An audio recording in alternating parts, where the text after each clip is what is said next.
What's going on, guys? Welcome back to the channel. Today we're going to do our portfolio update, the road to 10K in Robinhood. And I'm going to pop the phone up here on the screen and we're going to go through everything, some ads that I did over the past week, and some rebalancing that I did. I wanted a little bit to focus it a little bit more on growth. I know I was already growth heavy, but I've kind of condensed everything down into a cleaner portfolio so it's not as complicated and it's a lot easier to buy the dip. And just a cleaner overall portfolio instead of little bits scattered around here or there. So we're going to jump into that here in a minute. Hope everybody's having a good week. The week's almost over, thank God. The markets have just been absolutely rough over the past couple of days. And we have the SpaceX IPO tomorrow, which is, could that be contributing to why we're seeing all this downward momentum? Potentially.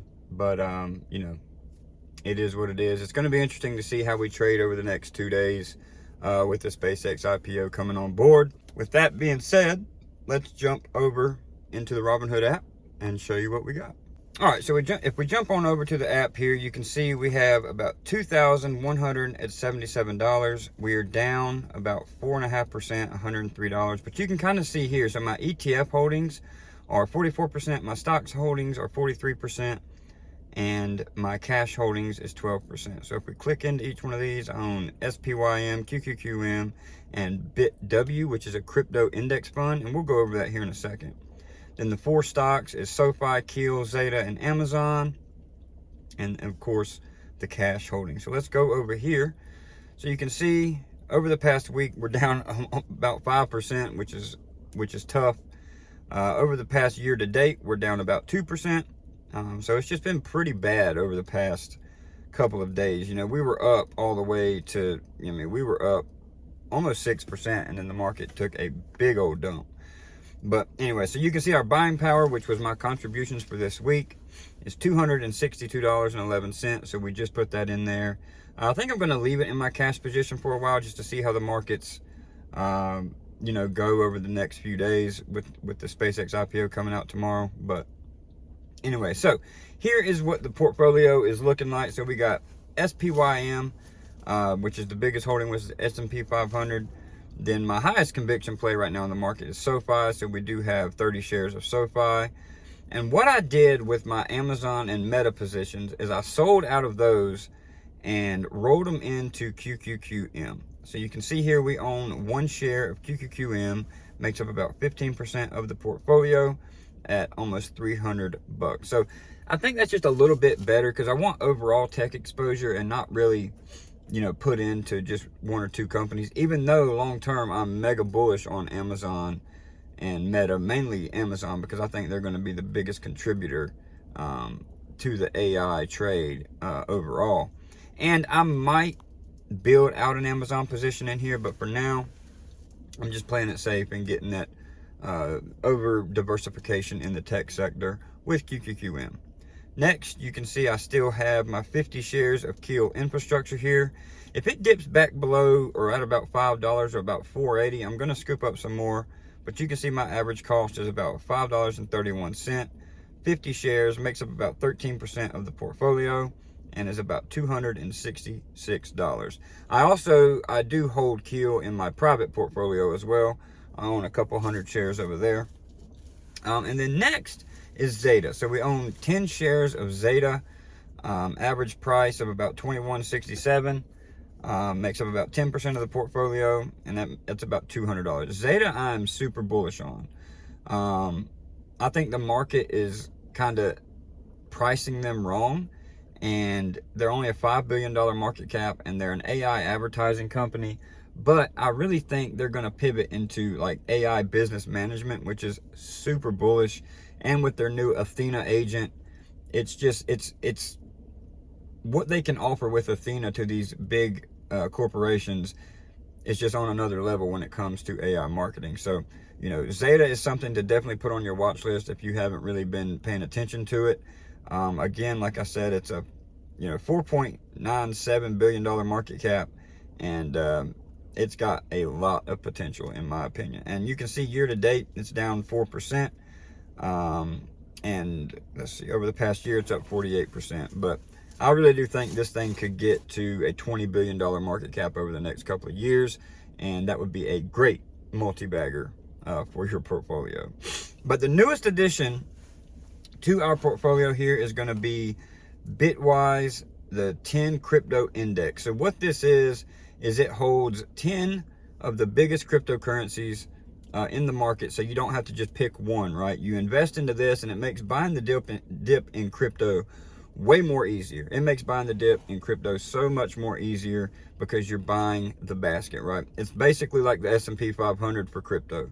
So I went ahead and made a purchase into this. Right now, we only hold about 1 share because I'm really going to scale into this slowly because, you know, where the crypto market is right now, it's really at its lows, and it really don't matter where you're going to be buying now if you believe in crypto long term. But we are in the midst of the crypto winter, and you know, with the Bitcoin halving coming next year, that's kind of when we tend to see crypto, you know, start climbing out of the winter. So this is an investment I'm going to scale into slowly, and let me kind of show you what this ETF or ETP holds to kind of give you an idea. Okay, so if we go to the Bitwise website and the BitW ticker, so you can see it's the Bitwise 10 Crypto Index ETF, and the holdings here, so they kind of make up their own index, and you can see their holdings, which is the 10 here, which is Bitcoin at 78%, Ethereum at 12%, XRP at 5%, which I'm super bullish on XRP too, Solana at 2.5%, Hyperliquid at almost 1%, and then you can see the rest: Stellar Lumens, Cardano, Chainlink, Litecoin, and Sui. Sui could be a dark horse as well. So that's why I kind of wanted to make an investment into this, so I could just buy the basket of crypto instead of just placing a bet on Bitcoin. Even though Bitcoin makes up almost 80% of this, you still have some diversification across the board when it comes to crypto. So it just makes buying the dip a lot easier because you don't have to nitpick and say, well, is this one down? Is this one down? You just buy the whole basket, right? Easy enough. But anyway, that's it for our portfolio update for this week. Let me know down in the comments some names y'all are looking at. You know, I plan on, like I said, scaling into the crypto markets a little bit slowly now because I think we're at a pretty good price overall for the crypto markets.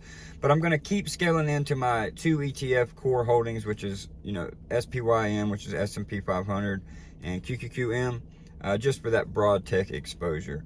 And again, I might start building out an Amazon position. I'm not 100% sure yet. We'll see, because right now Amazon is trading at a disgusting valuation. Let me pull it up here. So Amazon's at $239, and you can see year to date it's only up 3%. So Amazon has underperformed the S&P 500 by a lot, right? Over the past year, it's only up 10. And you can see here, if we click into the past month, it's down 12.5%. Amazon is going to be, in my opinion, if it's not Nvidia, Amazon is going to be the first or second company to $10 trillion, in my opinion. They're just taking over. They're going into the freight space. You know, they're just doing so much when it comes to not only with their AWS, not only with their consumer platform. They're just dipping their toes into so many different things. And that being said, AI is going to help this company tenfold because they're embracing AI, and they're going to be able to automate and get so much more efficient with what AI brings. Amazon has so much potential, in my opinion, and it's only a $2.5 trillion market cap, right? It's got so much room to run, and I really do think a $10 trillion market cap for this company is not at all out of the picture, for sure. But anyway, that wraps it up for our portfolio update. I'm just going to talk to you guys now about a little bit about just the overall markets and what I plan to do, you know, in my private portfolio as well. You know, the big thing right now is we have the SpaceX IPO that's coming out tomorrow. And with the valuation that it's coming out at, man, it's just so hard for me to even buy it, right? I want to just buy a couple of shares just to put back and maybe put it in my son's investment account for when he turns 18, because then he has to hold it for another 12 years.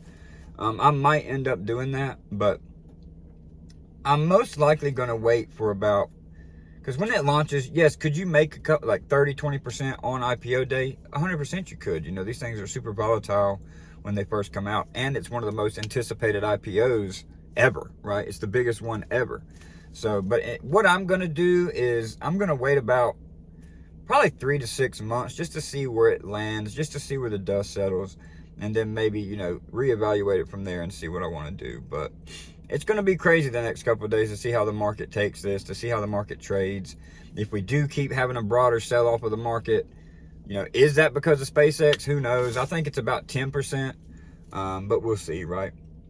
Also with Keel Infrastructure, their CEO had an interview last night. I posted a video about that. They went on with McNally Money and, you know, gave some updates on their equity offering and kind of went over everything. Said it was a, you know, very good opportunity with the deal that they got with the equity offering. So all in all, still bullish on Keel. The CEO also said that he has way more confidence now in some lease deals getting signed by the end of the year. So that continues to be bullish. And, you know, all we can do is just, you know, keep researching, keeping our conviction strong, and DCAing into top quality companies. And in the long run, guys, we're going to win no matter what. So hope y'all enjoyed the portfolio update. We'll do this again next week. Again, let me know some companies that maybe you guys want to add to the portfolio to keep an eye on.